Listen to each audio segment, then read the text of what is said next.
Olá, queridos amigos, muito boa noite a todos. Estamos aqui para mais uma noite de reflexões sobre o nosso terceiro seminário As Mulheres do Evangelho, ano 2022.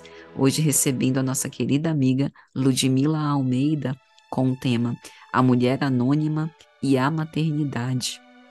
Então, Ludmila vai compartilhar conosco as suas preciosas reflexões sobre esse tema tão especial e nós, desde já, desejamos a ela as melhores vibrações de carinho, de estímulo, para que ela continue sempre promovendo essas reflexões em diversos ambientes diferentes e que nós hoje possamos estar abertos, maleáveis às reflexões que ela nos proporá. Então, vamos ouvi-la. Olá, meu nome é Ludmila Almeida, eu sou trabalhadora do Grêmio Espírita Perseverança e Caridade, faço parte do setor doutrinário, atendimento fraterno e queria, em primeiro lugar, agradecer a esse convite tão especial de participar desse seminário, um seminário que trata do papel da mulher no Evangelho, as mulheres do Evangelho, já em sua terceira edição, abordando temas tão importantes, né? E nós sabemos que naquele contexto a mulher não tinha a valorização que deveria ter.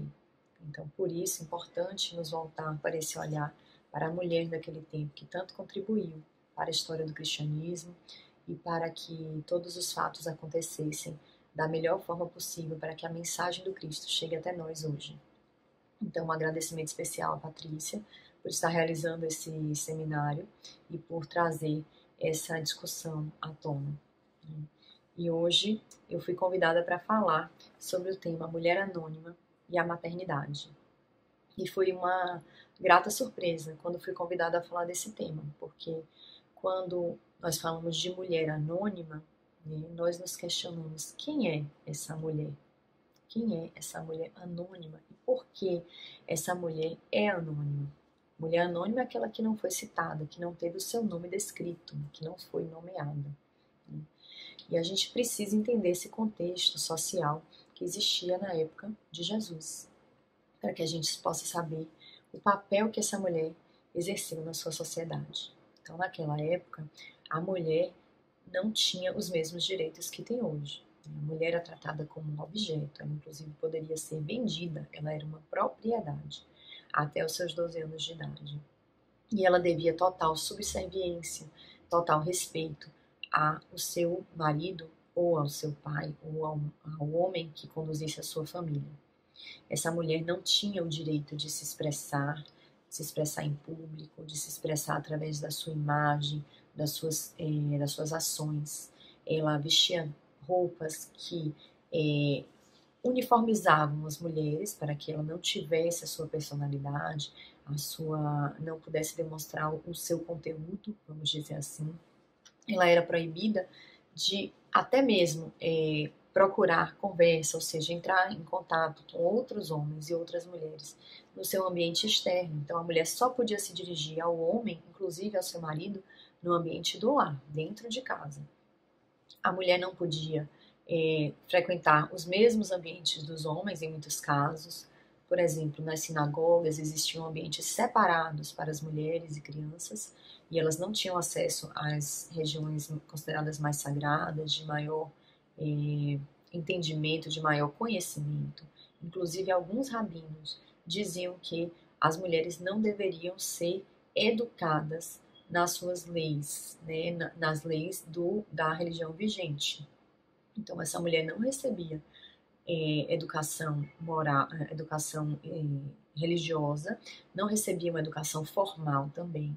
Ela recebia a educação moral da sua família e ela devia viver de acordo com aquelas regras e com aqueles costumes. Né? E isso, com certeza, limitava a sua liberdade. Era um tempo de pouquíssima liberdade para a mulher. Então, o seu protagonismo praticamente não existia. Os homens eram os protagonistas daquela época. A mulher, por exemplo, era considerada impura no seu período menstrual, quando tinha qualquer tipo de sangramento, no pós-parto, por exemplo. A mulher era considerada aquela que trazia o pecado. né? Então ela era considerada um ser abaixo dos homens. Esse era o contexto, a conjuntura social naquela região geográfica à época de Jesus. E isso mostrava um pouco do que era em todo o mundo. Na verdade, existiam culturas em que a mulher era menos valorizada ainda, né? Então, é nesse contexto que a gente vem falar de mulheres que contribuíram sim para o Evangelho, mas elas não foram citadas, elas não foram trazidas para a história que é descrita no Evangelho, na Bíblia, né? E observando um pouquinho mais, eu encontrei algumas dessas mulheres. Eu queria conversar um pouco aqui sobre elas. Não vou conseguir me aprofundar em todas essas mulheres anônimas, porque são muitas, e temos que lembrar ainda que muitas nem foram citadas anonimamente. Muitos feitos de mulheres naquela época relacionados ao Cristo não foram sequer escritos nos textos evangélicos. Então, já de antemão, fica aqui a minha gratidão a essas mulheres, e vamos falar um pouquinho sobre algumas delas e falar também sobre o papel da maternidade, da mãe, né, da mulher mãe, nesse contexto do Evangelho. Então, eu vou pedir licença para, de vez em quando, ler um pouco das minhas anotações, porque são vários textos, são várias referências, mas vamos começar falando da mulher encurvada, essa mulher que é encontrada no Evangelho de Lucas, no capítulo 13, nos versículos 11 a 13. Essa mulher encurvada e também a sogra de Pedro são mulheres que foram curadas por Jesus. Então, a mulher encurvada, voltando a esse assunto, esse encontro com Jesus ocorreu quando Jesus ensinava na sinagoga. E ele fala que encontrou uma mulher que estava com uma enfermidade, um espírito de enfermidade. É essa palavra que é citada no texto. Um espírito de enfermidade há 18 anos.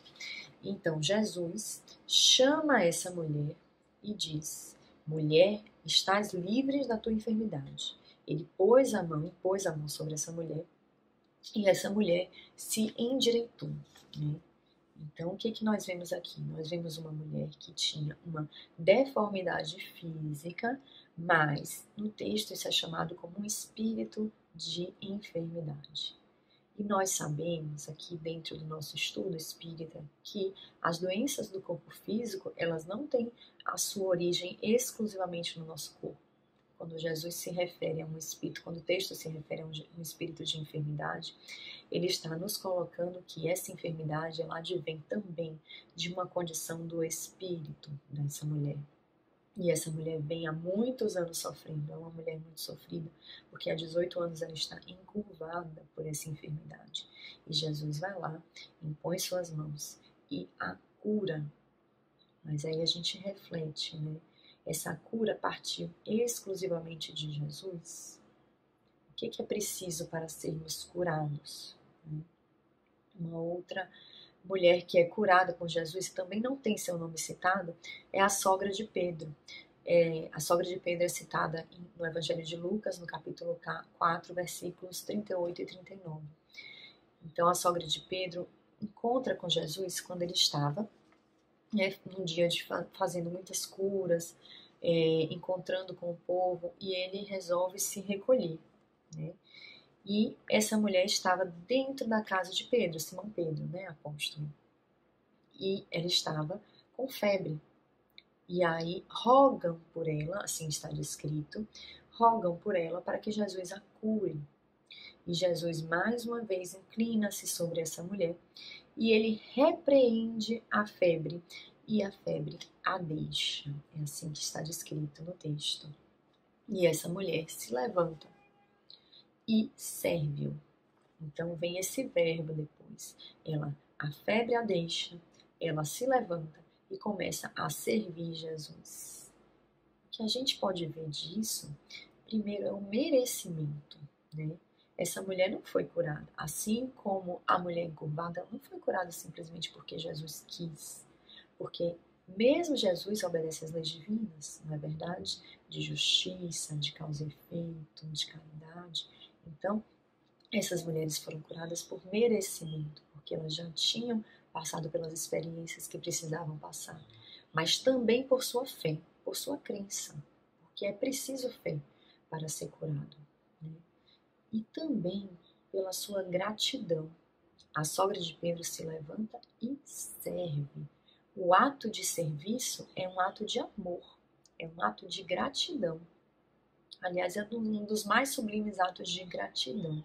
Esta mulher o serve, ela está ali para fazer com que aquele momento dele seja o mais agradável possível e que suas necessidades sejam todas atendidas.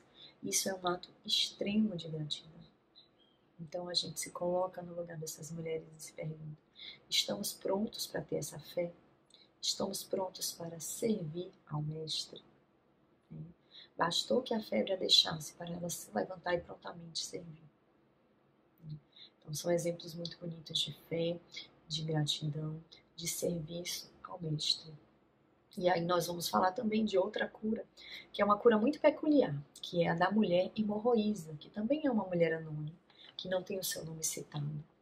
E essa mulher está com um sangramento, né? Não é descrito exatamente que sangramento é esse, mas ela tem um sangramento há 12 anos. Então ela está há 12 anos sendo considerada impura, porque naquela época as mulheres que estavam sangrando, elas eram consideradas impuras. Então não era só pelo fato de estar sangrando fisicamente que isso a comovia, que isso a enfraquecia, mas pelo fato de ser considerada impura, de ser rejeitada pela sociedade, de não poder frequentar certos lugares, de não poder fazer parte daquela sociedade pela sua impureza, por estar sangrando, impureza entre aspas. E essa mulher, movida pela sua fé, pensa que apenas ao encostar nas vestes de Jesus ela será curada. Ela não pede, ela não se dirige a Jesus, ela não suplica, ela não pede, ela simplesmente vai lá, baseado no seu amor pelo Cristo e baseado na sua fé, e tenta tocar as vestes de Jesus. E toca, no meio daquela multidão de muita gente. Então, esse texto está citado em Mateus capítulo 9, versículos 20 a 22. Quem quiser pode depois olhar essas referências, porque não teria como citar todo o texto aqui e fazer a leitura. Mas essa mulher toca a veste de Jesus, a orla da veste de Jesus, a barra da sua veste. E ela é curada. E Jesus sente, ele diz que saiu dele um poder, uma cura. E ele pergunta, ele nem, naquele momento ele não sabia, ele pergunta aos seus discípulos: quem me tocou? Né? Quem me tocou? Então essa mulher, ela tem tanta fé, ela tem tanta vontade de melhorar, de curar, e ela confia tanto no poder do Cristo, que só pelo toque, e claro, que isso envolve todo o potencial, o magnetismo curador de Jesus, mas só pelo toque, ela se torna curada naquele mesmo instante. Então a sua hemorragia cessa naquele mesmo instante. E aí Jesus pergunta aos seus discípulos quem curou, e os discípulos não sabem, eles dizem: mas mestre, há uma multidão à nossa volta. E Jesus insiste, ele quer saber, né? E aí ele encontra essa mulher, a mulher é identificada, e ele fala: mulher, a tua fé te curou. Olha só que exemplo de fé, né? Essa mulher que vivia oprimida, que vivia rechaçada, mas que tinha no coração uma fé tão intensa, tão fervorosa, que conseguiu a cura através apenas de um toque. E nós, o que estamos fazendo com a nossa fé? O que estamos fazendo com a nossa cura, né? Será que estamos vivendo para nos curar ou para nos maltratar? Esses são 3 exemplos grandes de mulheres anônimas que não tiveram seus nomes citados e que foram curados pela sua fé. E a gente precisa levar isso para a nossa vida, no sentido de perguntar: o que está acontecendo com a nossa fé? A nossa fé está nos curando? Está nos melhorando? Está nos colocando mais perto do Cristo? E aí eu sigo para que a gente possa falar de outras mulheres, né? Também que anônimas do Evangelho, como por exemplo a mulher apedrejada, né? Ou a mulher adúltera, essa mulher que foi encontrada em flagrante situação de adultério. E segundo a lei mosaica da época, a lei de Moisés, ela deveria ser apedrejada até a morte. E essa mulher é trazida pelos doutores da lei da época que querem confrontar Jesus, né? Querem trazer para ele, para ouvir qual é a opinião de Jesus sobre isso. E, na verdade, como se fosse uma espécie de armadilha. e Jesus está abaixado, escrevendo sobre a areia. Então os doutores da lei perguntam para ele o que fazer com essa mulher que foi encontrada em situação de adultério flagrante. E aí Jesus levanta e fala, um dos textos mais conhecidos do nosso evangelho, né? Aquele que não tiver pecados, que atire a primeira pedra. E isso traz uma grande reflexão naquela massa de homens que estava ali julgando aquela mulher. Então era uma mulher que tinha, como a gente comentou desde o início, uma posição inferior na sociedade, que estava sendo subjugada por aqueles homens, que estava em menor número, porque eram muitos homens e apenas uma mulher, trazida a público numa situação vexatória, numa situação que a colocava exposta.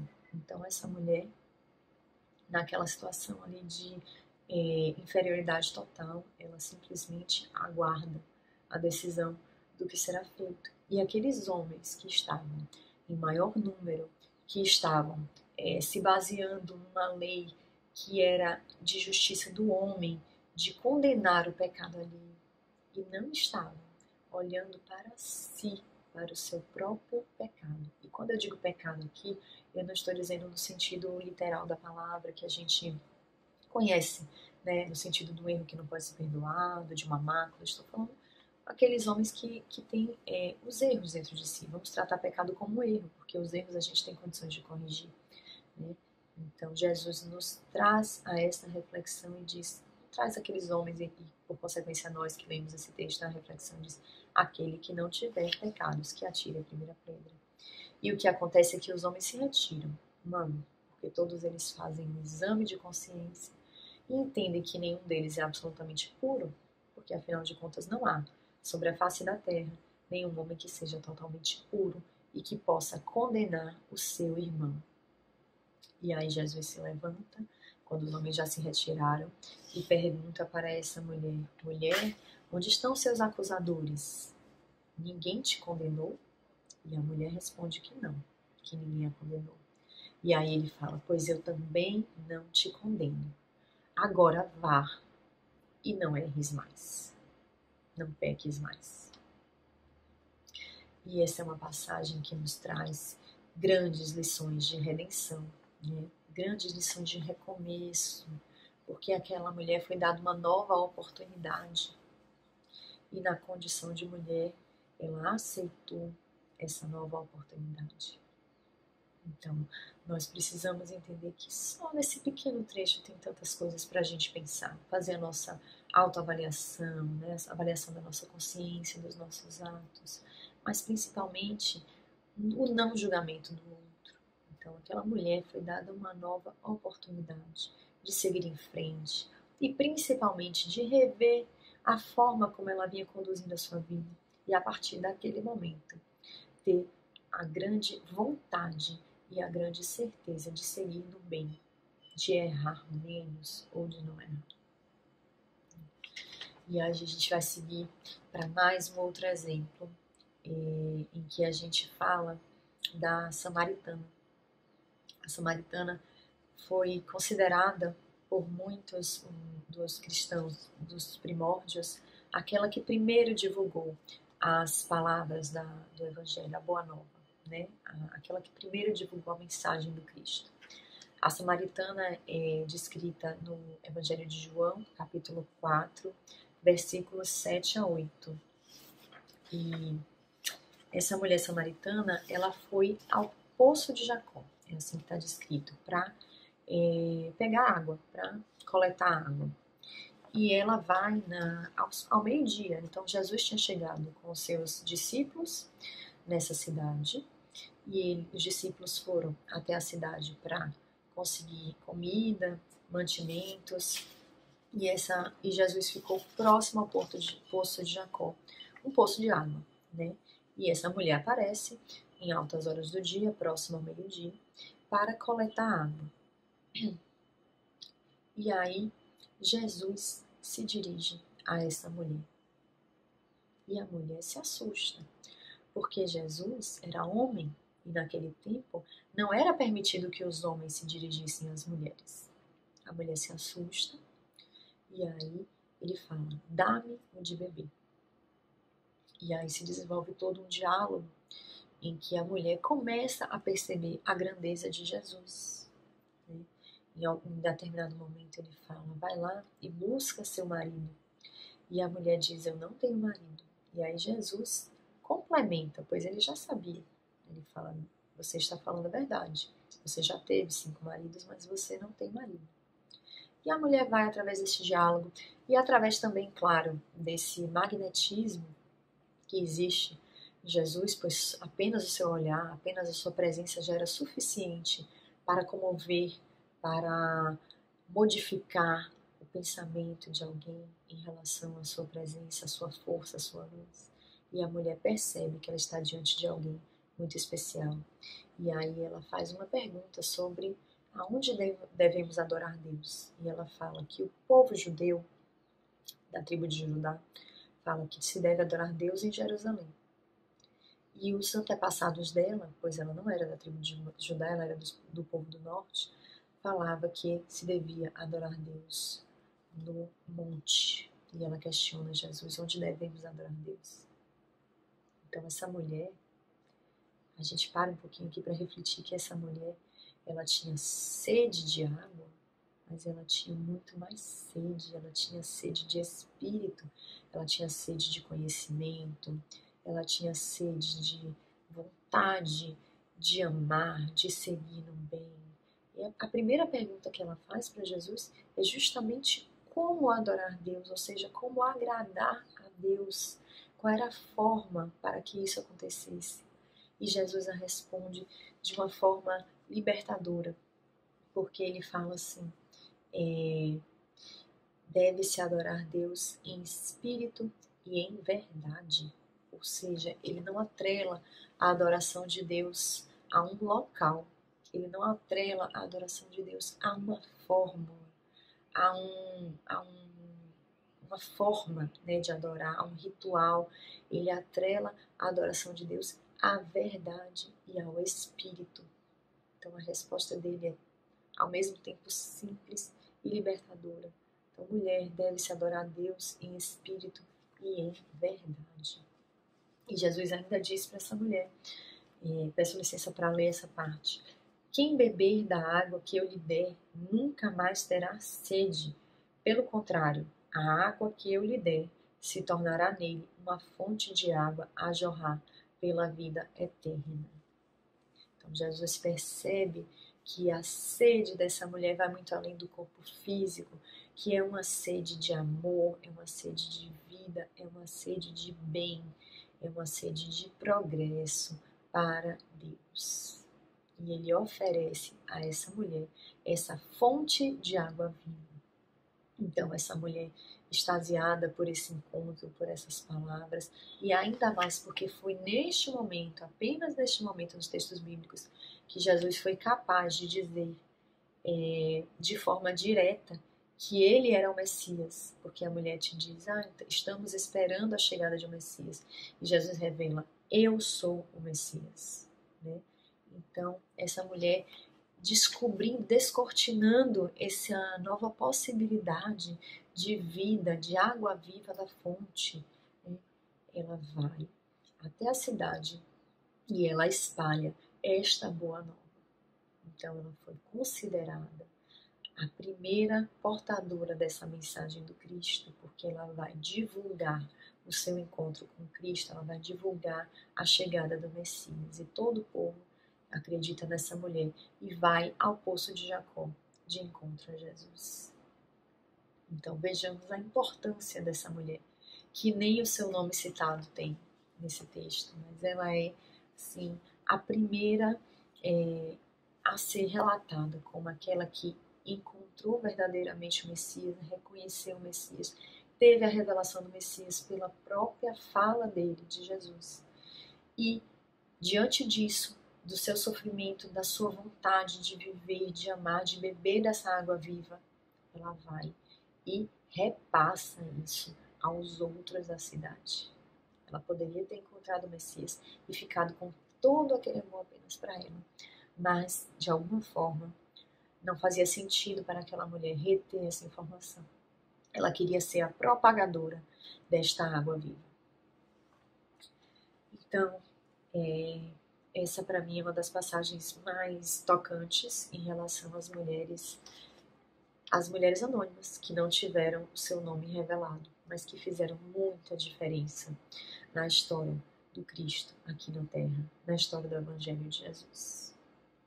E vamos falar ainda de duas outras mulheres, começando por um pequeno trecho, bem simples, que na verdade não foi nem um encontro, mas foi uma observação de Jesus, uma lição que ele quis dar para os seus apóstolos, que é a viúva pobre.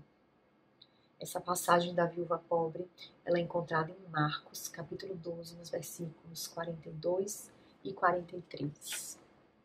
Então, conta essa passagem que Jesus estava do lado de fora da sinagoga, observando exatamente aquele local em que haviam as ofertas.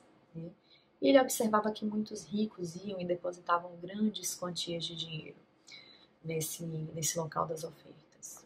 E dentre essas pessoas que foram lá depositar as ofertas, apareceu uma viúva pobre e depositou 2 moedas de cobre.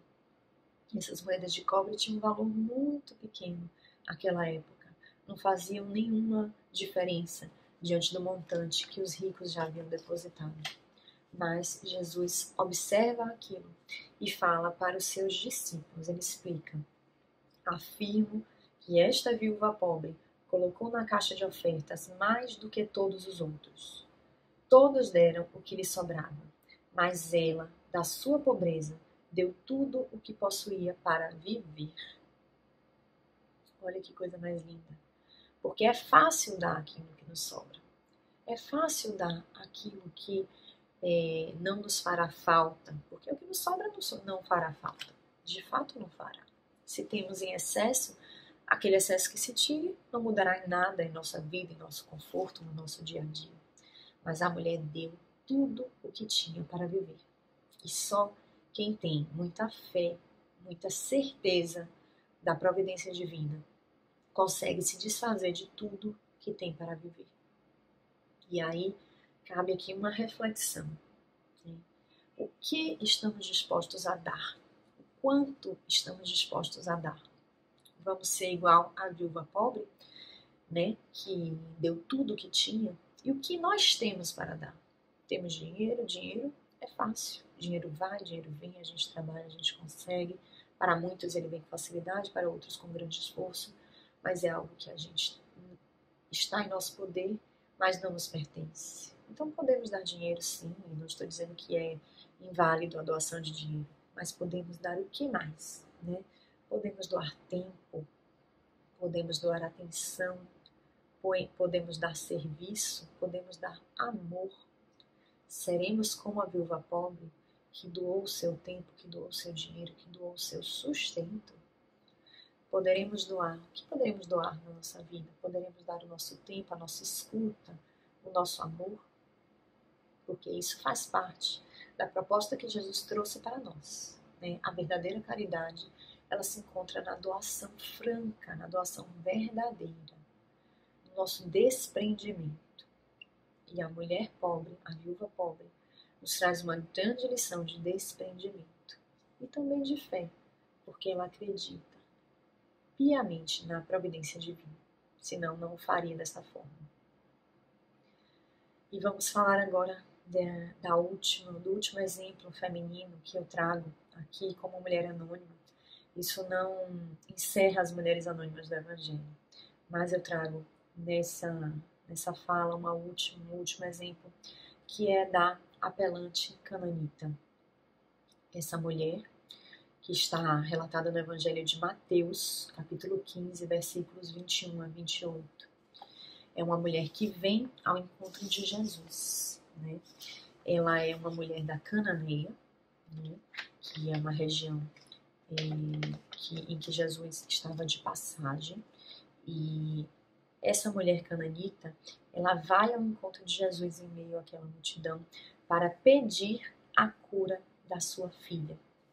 Então ela tinha uma filha muito doente e ela vai, em nome da sua filha, em nome do seu amor de mãe, pedir a Jesus a cura da sua filha.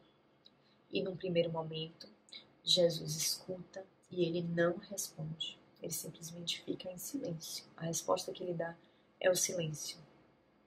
E aí a mulher insiste mais uma vez e pede de novo: Senhor, cura minha filha. E Jesus responde: eu vim apenas aos filhos de Israel. Porque o povo da Cananeia não era considerado filho de Israel, como a tribo de Judá. Então, Jesus nega a essa mulher a cura da sua filha. Mas a mulher não se contenta. A mulher não se satisfaz. A dor que a move e o amor que a move é tão grande que a mulher suplica mais uma vez, ela se humilha, ela pede novamente, pela terceira vez a Jesus, para que cure a sua filha. E aí, desta vez, Jesus responde que não se tira o pão da boca dos filhos para dar aos cães. E quando ele fala de cães aqui, ele não está se referindo exatamente aos animais.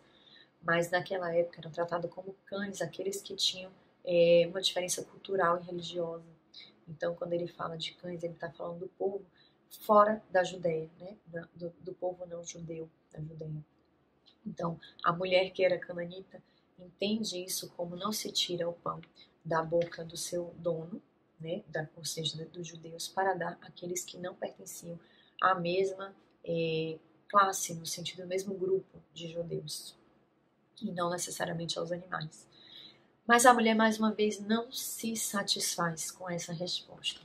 Ela tem uma dor profunda, ela tem uma fé profunda, ela confia no potencial de Jesus para curar e ela tem algo que a move, que é o amor de mãe. Então, ela volta diante dessa resposta de Jesus, ela responde, né, que até os cães se alimentam das migalhas que caem das bocas dos seus servos. Olha que resposta que essa mulher dá. Até os cães se alimentam das migalhas que caem das bocas dos seus servos. Então, para ela, bastava uma migalha para que a sua filha fosse curada. Ela não queria pedir muito, ela não queria se igualar a Jesus, ela não queria se igualar ao povo de Israel, ela queria apenas uma migalha para curar a sua filha. Então, essa mulher verdadeiramente se humilha, né, diante de Jesus. E isso que Jesus faz não foi de maldade. Jesus não tem maldade, né, no seu coração. Isso que Jesus traz foi um teste de fé. Na verdade, ele queria pôr à prova a fé dessa mulher e o amor dela pela sua filha, pela sua família. Então, dessa forma, Jesus entende que após essa resposta, e diante do que já havia ocorrido até aquele momento, e ele entende que sim, é permitido e é lícito que se cure a filha desta mulher.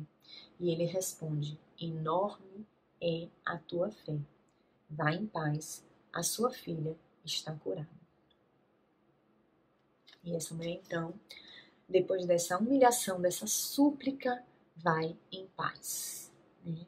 Então, esse é um relato de um teste de fé, um teste de coragem de se aproximar de Jesus, um teste de vontade, de cura, de amor.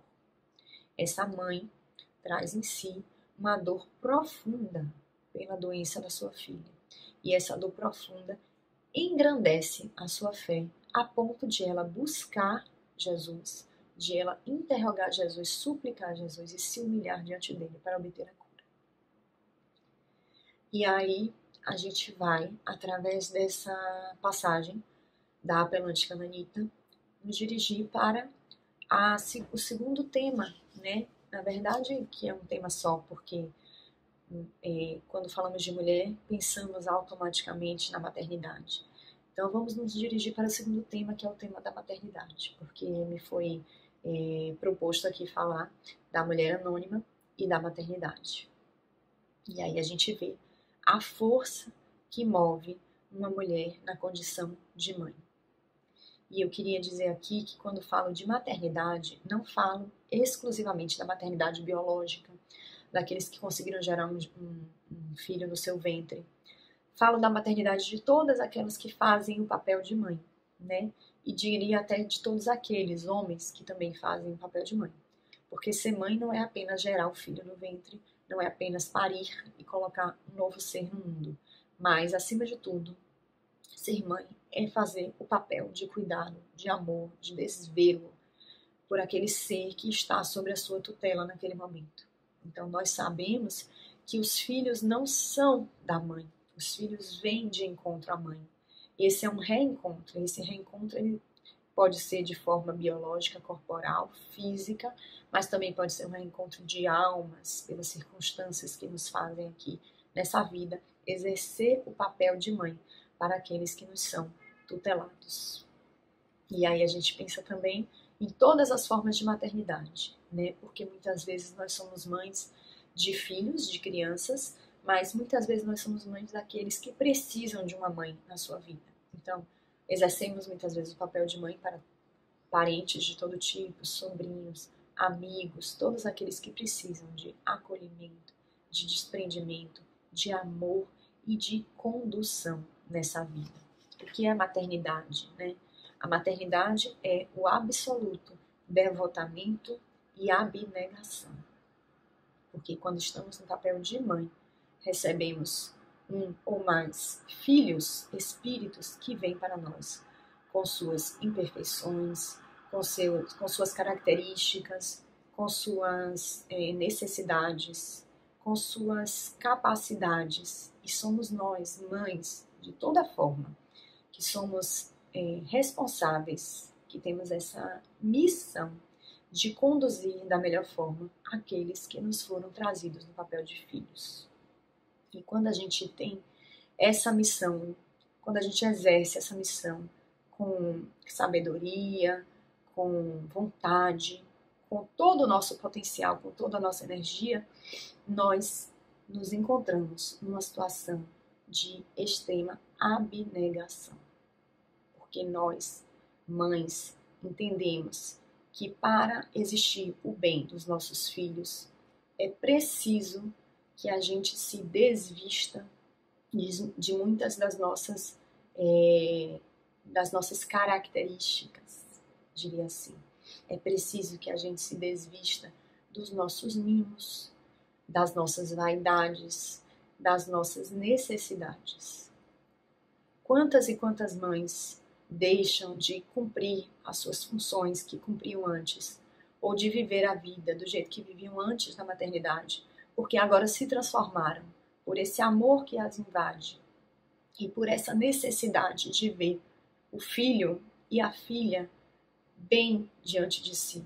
Quantas e quantas mães comem menos, dormem menos, se conectam menos com seus amigos, com suas famílias, porque elas estão agora vivendo esse momento de plenitude na maternidade, em que importa muito mais o bem-estar do filho, o bem-estar daquele que é seu tutelado, daquele para qual ela exerce um papel de mãe, do que o seu próprio bem-estar. Então isso, meus amigos, nada mais é do que a abnegação. Então a abnegação, ela vem da força e da fé desse amor maternal. Quando a gente pensa nas mães do Evangelho, a gente pensa primeiro em Maria. Maria que recebeu Jesus numa condição completamente adversa para o seu contexto histórico. Então, ela que engravidou antes mesmo do seu casamento com José. E essa gravidez que colocou em risco todo o seu futuro, todo o seu bem-estar, porque naquela época as mulheres não tinham como se sustentar de forma digna se não fosse através dos proventos de um homem, de um marido, de um pai. Então Maria recebe, aceita aquela gravidez baseado apenas no seu amor e na sua fé. E vive durante toda a vida de Jesus diversas situações de provação da sua abnegação, de provação da sua fé, de provação do seu amor, porque Jesus sofreu muito aqui na terra. E Maria viu o seu filho sofrer. E muitas vezes o sofrimento de uma mãe ao ver o filho sofrer é maior ainda do que o seu próprio sofrimento se estivesse naquela situação. Então a grandeza de Maria, mãe de Jesus, nos faz acreditar, nos faz ter vontade de seguir em frente no papel de mãe. E vemos tantos e tantos outros exemplos de maternidade no Evangelho, né? Vemos a maternidade de Isabel, prima de Maria, que recebe já com uma idade avançada a notícia da sua gravidez para que pudesse dar à luz a João Batista. E Isabel recebe isso de uma forma muito feliz e muito agradável, porque a maternidade naquele tempo era considerada também uma dádiva, era considerado o papel da mulher prover filhos à família. E Isabel, já em idade avançada, não tinha conseguido alcançar a maternidade, e ela vem e recebe aquilo como um presente, e mais do que isso, ela entende que receberá ali um enviado para trazer, para preparar o caminho para Jesus, que é João Batista. E seguimos assim, se formos fazendo a leitura do Evangelho, observando vários exemplos de mães, né, de mulheres que tiveram esse cuidado de mãe. Então, quantas e quantas mulheres se aproximaram de Jesus para cuidar das suas vestes, para derramar perfume sobre eles, para servir a Jesus. Essas mulheres, elas não eram as mães de Jesus, mas elas estavam ali com o cuidado e com o amor maternal. Então, o Evangelho está cheio desses exemplos de mães e de mulheres que não eram mães, mas que estavam naquele momento exercendo esse amor mais sublime e mais verdadeiro, que é o amor maternal. Então, eu queria deixar aqui essa mensagem de exemplo dessas mulheres, essa mensagem de fé, essa mensagem de amor, esse amor que invade o coração da gente, que se expande no papel da maternidade, né, no exercer da maternidade, pela responsabilidade de criar, de conduzir, de educar, de acolher esses seres que nos são colocados sob nossa tutela. E, para finalizar, eu gostaria de fazer leitura de dois pequenos trechos, duas frases, né, que são trazidas pelo espírito Amélia Rodrigues, com a psicografia de Divaldo Franco, no livro A Flores no Caminho, que foi no capítulo 5, né, que é o capítulo que fala de Jesus e a maternidade, que foi inspiração para esse tema de hoje.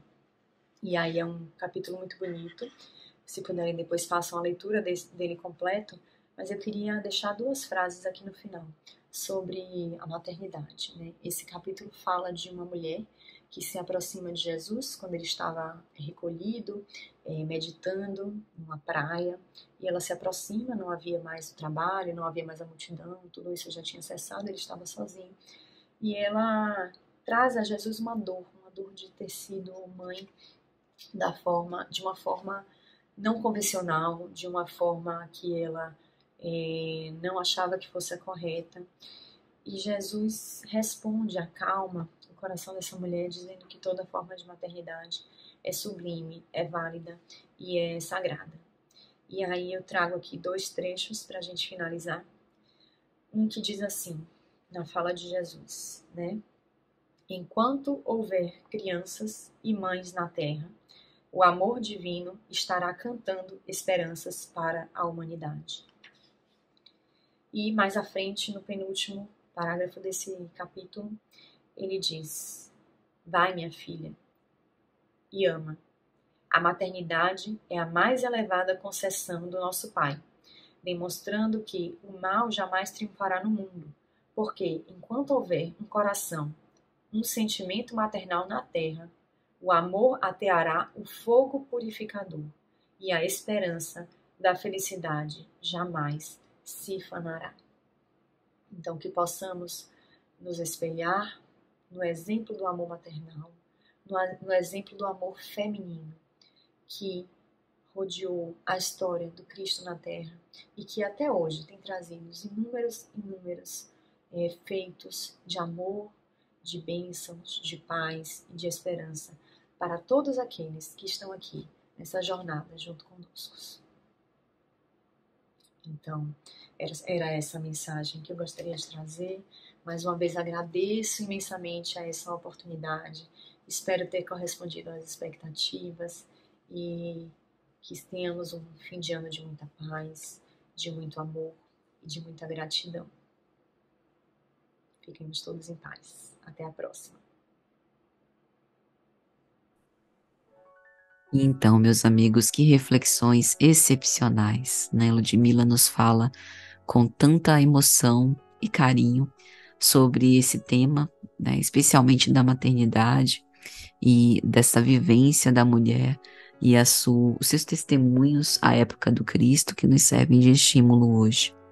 Então, que Deus a possa abençoar e proteger ricamente e convidamos a todos para que amanhã estejam presentes no nosso 8º dia do Seminário As Mulheres do Evangelho, quarta-feira, dia 28 de dezembro de 2022, quando nossa querida amiga Rafaela Gazar irá nos falar sobre Tecla, a jovem fascinada, cuja história está na obra Paulo Estevão, pelo Espírito Emmanuel, psicografia de Chico Xavier.